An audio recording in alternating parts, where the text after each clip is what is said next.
میرے اعمال کی اصلاح کرم سے کر دے۔ الحمدللہ رب العالمین والصلاة والسلام علی سید المرسلین اما بعد فاعوذ باللہ من الشیطان الرجیم بسم اللہ الرحمن الرحیم الصلاة والسلام علیک یا رسول اللہ وعلی آلک واصحابک یا حبیب اللہ الصلاۃ والسلام علیک یا نبی اللہ وعلی آلک واصحابک یا نور اللہ۔ پیارے پیارے اسلامی بھائیوں اور مدنی چینل کے ناظرین، درود پاک پڑھنے کے بے شمار فضائل و برکات ہیں۔ آج ایک ایسی فضیلت درود پاک کی سننی ہے جس کو جب سنتے ہیں طبیعت میں بڑی خوشی داخل ہوتی ہے۔ دنیا میں آپ نے بہت پیارے پیارے پھل دیکھے ہوں گے، فروٹس، اور تقریباً سبھی کو فروٹس پسند ہوتے ہیں۔ کئی پھلوں کا ذکر قرآن مجید میں بھی موجود ہے، اور دنیا میں جائیں ٹریول کریں تو ہر ملک کی ایک خاص بات ہوتی ہے کہ فلاں پھل جو ہے وہ فلاں ملک میں پایا جاتا ہے۔ مگر آج جس قسم کے پھل کی میں بات کرنے جا رہا ہوں، ایسا پھل شاید دنیا میں آپ نے کہیں نہیں دیکھا ہوگا۔ مسلمانوں کے چوتھے خلیفہ مولا کائنات حضرت علی المرتضیٰ شیر خدا کرم اللہ تعالی وجہ الکریم فرماتے ہیں کہ اللہ پاک نے جنت میں ایک درخت پیدا فرمایا ہے۔ اب وہ درخت کیسا ہے؟ فرمایا جس کا پھل سیب سے بڑا، انار سے چھوٹا، مکھن سے زیادہ نرم اور شہد سے بھی میٹھا ہے۔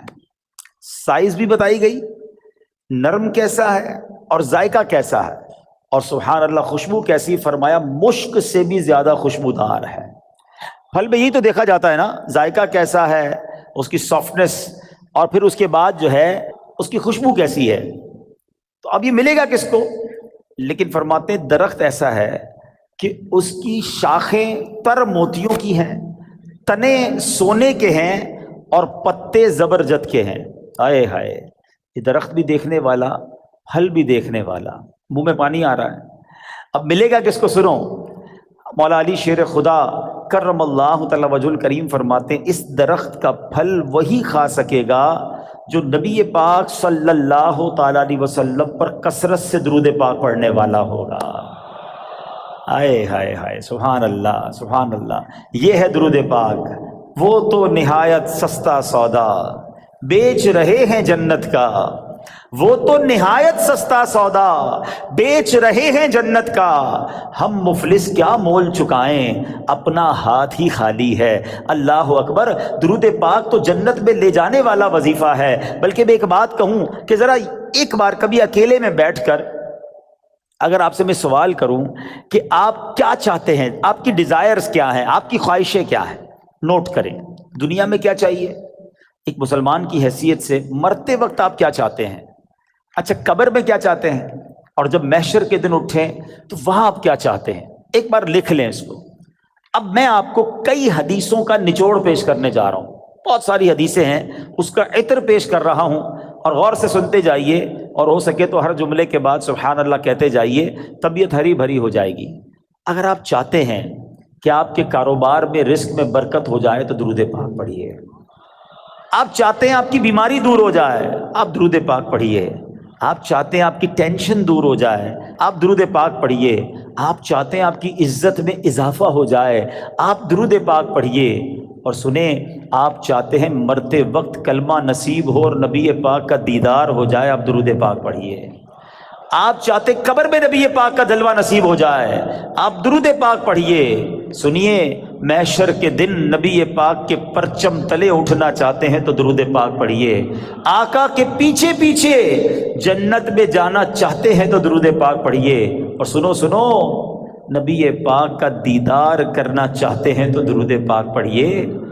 مدینے جانا چاہتے ہیں اور بار بار جانا چاہتے ہیں تب بھی درود پاک پڑھیے۔ اب مجھے بتاؤ، کچھ رہ گیا ہے؟ کوئی چیز باقی رہ گئی ہے؟ جو دنیا میں چاہیے تھی، مرتے وقت چاہیے تھی، مرنے کے بعد چاہیے تھی، کاروبار بھی اچھا ہو جائے، رزق میں برکت ہو جائے، ٹینشنیں دور ہو جائیں، ذلیل نہ ہوں، عزتیں بڑھ جائیں، کلمہ مل جائے، میں نبی پاک کا دیدار ہو، جب تک زندہ رہوں مدینے جاتا رہوں، اور خواب میں آقا کی زیارت بھی ہو جائے، پھر نبی پاک جنت میں ساتھ لے جائیں، پھر بچتا کیا ہے؟ کمال یہ ہے کہ ہر وہ خواہش جو میری ہے، اور میں نے اپنی طرف سے باتیں نہیں کی، ماشاءاللہ جو علماء بیٹھے ہیں، مبلغین بیٹھے ہیں، ان کو یاد آ رہا ہوگا کہ ہر جملے کے پیچھے کوئی نہ کوئی فضیلت حدیثوں میں اور روایتوں میں موجود ہے، کہ یہ سب چیز نبی پاک نے بتائی ہوئی ہے کہ یہ کرتے جاؤ، درود پڑھتے جاؤ، تمہیں یہ بھی ملے گا، تمہیں یہ بھی ملے گا، تمہیں یہ بھی ملے گا۔ جبھی تو شاعر نے کہا نا، ہر درد کی دوا ہے صلی علی محمد، whatever calamity you have, whatever problem, کوئی مسئلہ ہے نا، بتا تو رہا ہوں کہ ہر درد کی دوا ہے صلی علی محمد، تعویذ ہر بلا ہے صلی علی محمد صلی اللہ علیہ وسلم۔ یعنی ہوا یہ، اس کا نچوڑ یہ، نتیجہ یہ نکلا کہ اگر ہم درود پاک پڑھنے والے بن جائیں اور کثرت سے پڑھنے والے بن جائیں تو پھر مشکل نہیں رہنی ہے انشاءاللہ۔ تو آئیے میں بھی نیت کروں اور آپ بھی نیت کریں۔ بعض اوقات آپ دکان پہ بیٹھے ہوتے ہیں، کاروبار پہ بیٹھے ہوتے ہیں، کوئی کام نہیں ہوتا۔ ہمارا پرابلم ہم یہ ہو گیا ہے، جب کوئی کام نہیں ہے تو ہمارے ہاتھ میں موبائل آ جاتا ہے، اور وہ موبائل اتنا بیزی کر دیتا ہے کہ پتہ ہی نہیں چلتا کہ آدھا گھنٹہ نکل گیا، گھنٹہ نکل گیا، 2 گھنٹے نکل گئے۔ اللہ کرے یہ مائنڈ سیٹ بن جائے کہ یہ وقت بہت قیمتی ہے، اگر فارغ بیٹھا ہوں دکان پہ تو میری تسبیح بار آنی چاہیے، موبائل کی جگہ تسبیح بار آنی چاہیے، کہ چلو یار 313 بار درود پاک پڑھ لیتا ہوں، 100 بار کلمہ پاک پڑھ لیتا ہوں۔ اچھا موبائل اٹھانا ہی ہے تو یار کوئی کام نہیں تو 10 منٹ میں 12 منٹ میں سورہ یاسین نہ پڑھ لوں، ایک سورہ یاسین پڑھوں گا 10 قرآن کا ثواب مل جائے گا۔ آپ سوچیں، کاروباری ہو نا تو بنو نا کاروباری، کہ تھوڑی دیر میں کیا کما سکتا ہوں، کتنی فضیلتیں کما سکتا ہوں۔ تو اللہ کرے اپنے وقت کا صحیح استعمال کرنے والے ہم بن جائیں، اور میری اور آپ کی زبان ذکر و درود سے تر رہنے لگے۔ اچھا اس کا بینیفٹ یہ بھی ہوگا، آخرت میں تو اجر ملے گا، اللہ کی رحمت سے کاروبار پر بھی برکتیں نازل ہونا شروع ہو جائیں گی۔ واقعہ ہے ایک شرابی کا، اور اس شرابی کی زندگی میں ایک ایسا ٹرننگ پوائنٹ آیا جس نے اس کی زندگی کو بدل کر رکھ دیا اور کہاں پہنچا دیا۔ بہت امیزنگ سٹوری ہے۔ ماجرا یہ تھا کہ وہ شرابی شراب کے نشے میں دھت کہیں جا رہا تھا، راستے میں ایک کاغذ پر نظر پڑی۔ ماشاءاللہ یہاں قرآن پڑھنے والے، پڑھانے والے، اپنی دکانوں پر بھی ماشاءاللہ مدرسہ لگانے والے موجود ہیں۔ تو آج قرآن پاک کی صرف ایک آیت کی فضیلت کی میں نے بات کرنی ہے۔ پورے قرآن کی شان تو نرالی ہے، ایک آیت میں کیا کچھ ہے اس سے اندازہ ہوگا کہ پھر رب کے کلام میں کتنی عظمتیں ہیں۔ تو وہ جو شراب کے نشے میں دھت جا رہے تھے، انہوں نے دیکھا کہ ایک کاغذ کا ٹکڑا پڑا ہے اور اس پر بسم اللہ الرحمن الرحیم لکھا ہوا ہے۔ اب اس کو خیال آیا کہ میرے رب کا نام زمین پر، ادب کا خیال آیا، عزت کا خیال آیا کہ یہ نہیں ہونا چاہیے۔ حالانکہ وہ غلط کام کر رہے تھے، شراب میں تھے، مگر عطر خریدا، اس کاغذ کے ٹکڑے کو صاف کیا، اسے عطر لگایا اور بلند جگہ پر رکھا۔ اس کے بعد وہ اپنے کام میں مگن ہو گئے۔ اسی رات ایک بزرگ کو خواب میں زیارت ہوئی کہ جاؤ میرے اس بندے کو جا کر کہو کہ تم نے میرے نام کو پاک اور صاف جگہ پر رکھا، بلند جگہ پر رکھا، ہم تمہارے نام کو بھی بلند کریں گے۔ اب بزرگ اس بندے کو جانتے تھے کہ وہ تو شرابی ہے، شرابی کے لیے یہ پیغام کیسے ہو سکتا ہے؟ تو کہتے لگتا ہے خواب میں کوئی غلط فہمی ہوئی، دوبارہ سو گئے، دوبارہ سوئے تو پھر دوسری بار یہی پیغام، پھر سوچا نہیں اس بندے کے لیے پیغام نہیں ہو سکتا، تیسری بار خواب میں یہی پیغام دیا گیا۔ اب وہ بزرگ تلاش کرنے نکلے کہ وہ کدھر ہے شراب پینے والا۔ ڈھونڈتے ڈھونڈتے جب پتہ چلا تو پتہ چلا اس وقت بھی وہ شراب کی محفل میں ہی بیٹھے ہوئے تھے۔ آواز دی کہ باہر آئیے، وہ تو شراب کے نشے میں مست، تو کسی کو بھیجا کہ جاؤ کہو تمہارے لیے پیغام آیا ہے۔ کہ میرے لیے کون پیغام لایا ہے؟ بہرحال پوچھو کس کا پیغام لائے ہو؟ جو بزرگ شراب خانے کے باہر کھڑے تھے نا، کہ اندر جا کر اسے بتا دو اللہ کا پیغام لایا۔ اب جب یہ سننا تھا تو جھرجھری سی آ گئی، کھڑے ہوئے، باہر آئے، اور جب یہ بات بزرگ نے بتائی کہ مجھے تو نہیں پتا تم نے کیا کیا ہے، 3 بار خواب میں مجھے یہ کہا گیا ہے کہ تمہیں بتا دوں، تم نے رب کے نام کو جو تعظیم کی ہے، بسم اللہ الرحمن الرحیم کو معطر کیا، اسے بلند جگہ پر رکھا ہے، مجھے یہ پیغام ملا ہے کہ تمہیں بھی تمہارے نام کو بلندی دی جائے گی، تمہیں عزت اور مرتبہ دیا جائے گا۔ جب یہ سنا کہ میں شراب کے نشے میں دھت اور میرا رب مجھ پہ اتنا مہربان، اس بندے نے توبہ کی، اللہ سے معافی مانگی اور عبادتوں میں لگ گئے۔ اے میرے پیارے اسلامی بھائیوں، یہ انقلاب جو شراب کے نشے میں دھت شخصیت کو اللہ کا ولی بنا گیا، یہ کون تھے؟ یہ کوئی اور نہیں، حضرت بشر حافی رحمت اللہ تعالی علیہ تھے۔ یہ زمانے کے ولی بنے۔ حافی کہتے ہیں ننگے پیر رہنے والے کو۔ آپ معرفت الہی اور اللہ کی یاد میں اتنے گم رہنے لگے کہ آپ چپل ہی نہیں پہنتے تھے۔ اور کتابوں میں لکھا کہ جب تک حضرت بشر حافی اس شہر میں رہے، کوئی بھی چوپایا جو ہے نا راستے میں گندگی نہیں کرتا تھا، اس ادب کے ساتھ کہ کہیں بشر حافی کے پیر گندے نہ ہو جائیں۔ اور کتابوں میں آتا ہے کہ ایک بار کسی نے دیکھا کہ چوپائے نے گندگی کر دی ہے، تو اس کے مالک نے سمجھ لیا کہ ہو نہ ہو بشر حافی کا انتقال ہو گیا ہے۔ اور جب معلوم کیا گیا تو ایسا ہی تھا کہ جب وہ زمانے سے وہ دنیا سے چلے گئے، پھر چوپایوں نے راستے کے اندر گندگی کرنا شروع کی۔ یعنی جو اللہ کا ادب کرتا ہے، اللہ کے نام کی تعظیم کرتا ہے، اللہ کی مخلوق جو ہے وہ اس کی تعظیم کرنے لگ جاتی ہے۔ سبحان اللہ۔ تو اے میرے پیارے اسلامی بھائیوں، ادب جو ہے نا وہ بڑی کمال کی شے ہے۔ داتا حضور کی کشف المحجوب پڑھیں تو اس شاندار انداز سے آپ ادب کا درس دیتے ہیں۔ اور یاد رکھیے اسلام میں ادب کا جو ہے نا بہت زیادہ درس ہے۔ آپ سنیے گا، کشف المحجوب شریف کا ایک باب ہے جس کا نام ہے کشف حجاب، یعنی آداب کا بیان۔ اس باب میں داتا گنج بخش علی حجویری رحمۃ اللہ تعالی علیہ نے بنیادی طور پر 3 چیزیں ذکر فرمائی۔ نمبر 1، ادب کسے کہتے ہیں۔ نمبر 2، ادب کی قسمیں کتنی ہیں، اس کی کیٹیگریز کیا کیا ہیں۔ اور نمبر 3، مختلف آداب زندگی اس میں بیان کیے گئے۔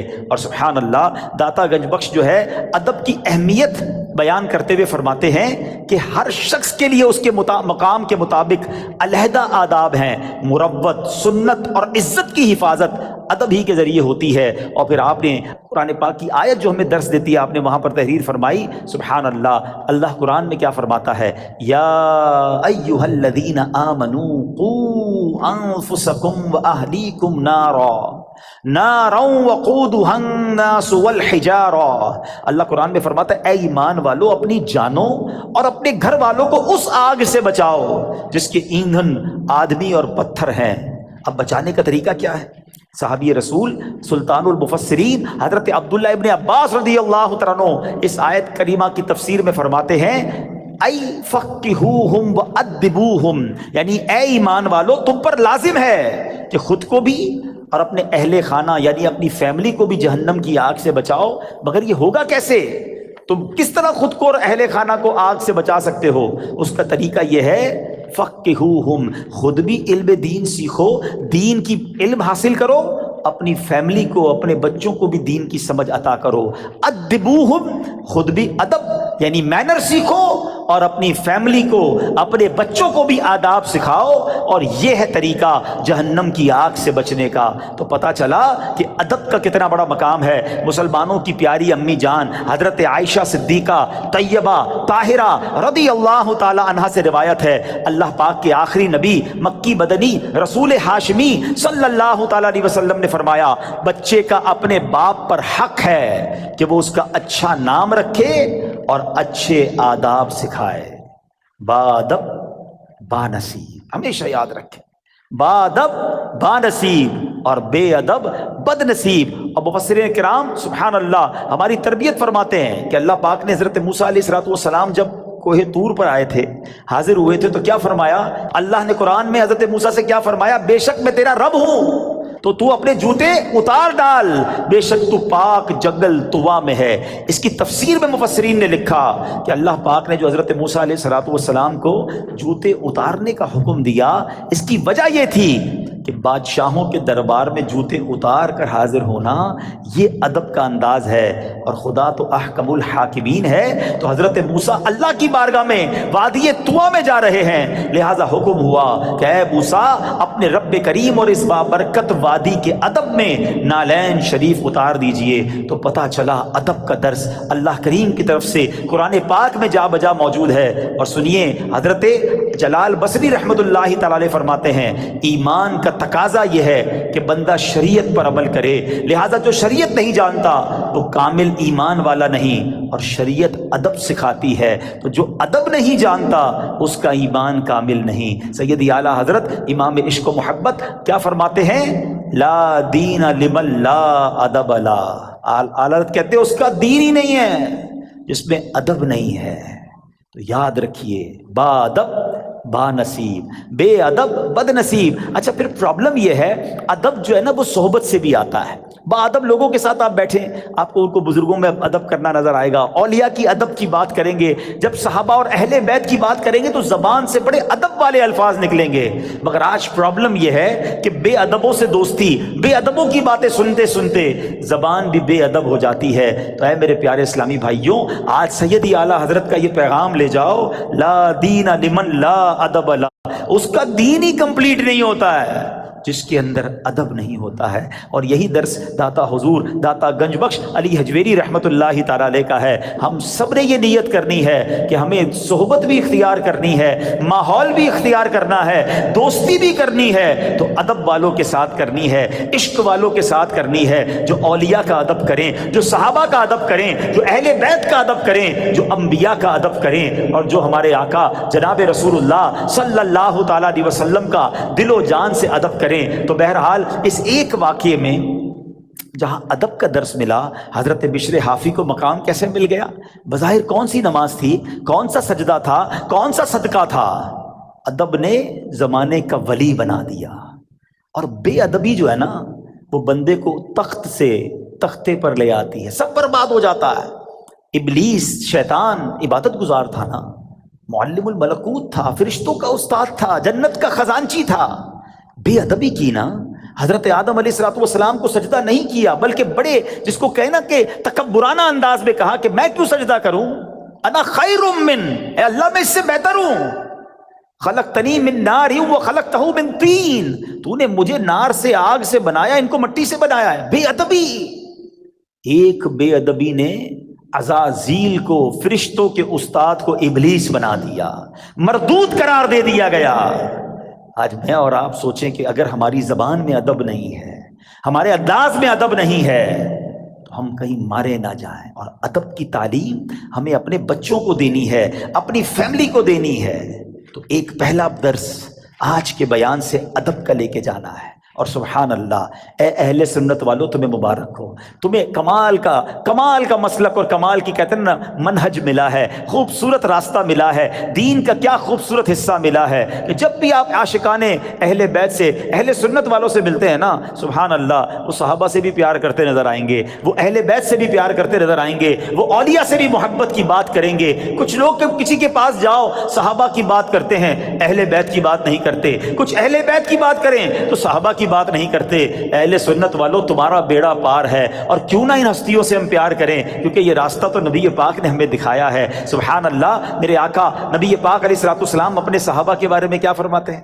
فرماتے اصحابی کالنجوم فبأیہم اقتدیتم اہتدیتم، میرے صحابہ ستاروں کی مانند ہیں، لائک سٹارز، کسی کی بھی پیروی کر لو تم ہدایت پا جاؤ گے۔ صحابہ کو ستارے کہا، اور سبحان اللہ اپنی آل کو کیا فرمایا؟ ایک حدیث کا مضمون ہے، میرے آقا فرماتے میری آل میری امت کے لیے کشتی نوح کی مانند ہے، جو اس میں سوار ہو گیا اس کا بیڑا پار لگ جائے گا۔ تو یہ تو دونوں ہمارے لیے ضروری ہے نا، ہماری دونوں آنکھیں ہیں، صحابہ بھی دل و جان سے ہمیں پیار ہے، اہل بیت پہ جان قربان ہے۔ تو سبحان اللہ، بریلی کے تاجدار امام عشق و محبت نے اہل سنت کا یہ عقیدہ کس شان سے اور کس پیارے انداز میں بیان کیا، اور ان دونوں حدیثوں کا عطر عطا کر دیا۔ دیکھیں آج جو پڑھے لکھے لوگ بیٹھے ہیں، آج کل تو کمپاس وغیرہ آ گئے اور اس سے پانی کے جہاز راستہ ڈھونڈ لیتے ہیں، مگر ایک زمانہ ایسا تھا کہ کشتی چلانے والے ستاروں سے راستہ ڈھونڈتے تھے۔ تو دو چیزیں چاہیے ہوتی تھی سفر کمپلیٹ کرنے کے لیے، اچھی کشتی اور ستارے. سبحان اللہ. اب دیکھو بریلی کے تاجدار کیا کہتے ہیں, فرماتے ہیں اہل سنت کا ہے بیڑا پار, اصحاب حضور نجم ہے اور ناؤ ہے عطرت رسول اللہ کی. نجم کہتے ہیں ستاروں کو. ہمارے تو ستارے صحابہ ہیں اور ہماری کشتی اہل بیت ہیں, تو پھر بیڑے نے پار ہی لگنا ہے نا انشاءاللہ. تو سبحان اللہ, ہر صحابی نبی. تو ادب, سب کا ادب, اولیاء کا ادب, بلکہ اولیاء کا, صحابہ کا, اہل بیت کا تو اپنی جگہ کرنا ہی کرنا ہے. ہمیں نارمل مسلمانوں سے بھی ادب سے بات کرنی ہے. ہمیں کیوں کسی کو ذلیل کرنا ہے, کیوں کسی سے لڑائی کرنی ہے, کیوں کسی کو طنز کرنا ہے. ایک بات یاد رکھیے گا, اللہ کریم نے اپنے اولیاء کو اپنے بندوں میں چھپا کر رکھا ہے. ہمیں نہیں پتا کون اللہ کا ولی. ہو سکتا ہے یہاں کوئی رب کے ایک نہیں, ایک سے زیادہ ولی بیٹھے ہو. اچھا, علماء یہ بھی بتاتے ہیں کہ اس بندے کو بھی نہیں پتا ہوتا کہ وہ ولایت کی منزل پہ پہنچ چکا ہے. اللہ جسے چاہے اپنا ولی بنا لے. تو اب ہم اللہ کے کسی ولی سے لڑ رہے ہیں, اس کو ڈانٹ رہے ہیں, اس کو جھڑک رہے ہیں, اس کو ذلیل کر رہے ہیں کیونکہ میرا ملازم ہے, کیونکہ وہ غریب ہے, اس لیے نہیں. اگر وہ رب کا ولی ہے, ویسے تو عام مومن کو بھی تنگ نہیں کر سکتے, لیکن ولایت کی بات دیکھیں. جتنا چھوٹا سا میرا مطالعہ ہے, علماء بھی بیٹھے ہیں, اب تک جو میں نے پڑھا ہے, دو ہی باتوں میں نے یہ پڑھا ہے کہ جہاں اللہ سے جنگ کرنے کی بات کی گئی ہے, اور یہ کتنی خطرناک بات ہے. نمبر ایک, سود کا کام کرنے والا. اے میرے تاجران بھائیوں, کبھی بھی سود نہ لینا نہ دینا, سود کا کاروبار مت کرنا, اس کے قریب مت جانا, کیونکہ اس کے بارے میں نبی پاک نے جو فرمایا, حدیث پاک کا مضمون ہے, وہ ایسا ہے جیسا اس نے رب سے جنگ کیا. اللہ سے جنگ, یار اللہ سے جنگ کر کے کوئی جیت سکتا ہے؟ برباد ہی ہوگا نا, تباہ و برباد ہو جائے گا. ہم نے سود کا کام کرنے والوں کو اینڈ آف دا ڈے برباد ہوتے ہی دیکھا ہے. اور جو دوسری روایت نظروں سے گزری ہے نا, فرمایا جس نے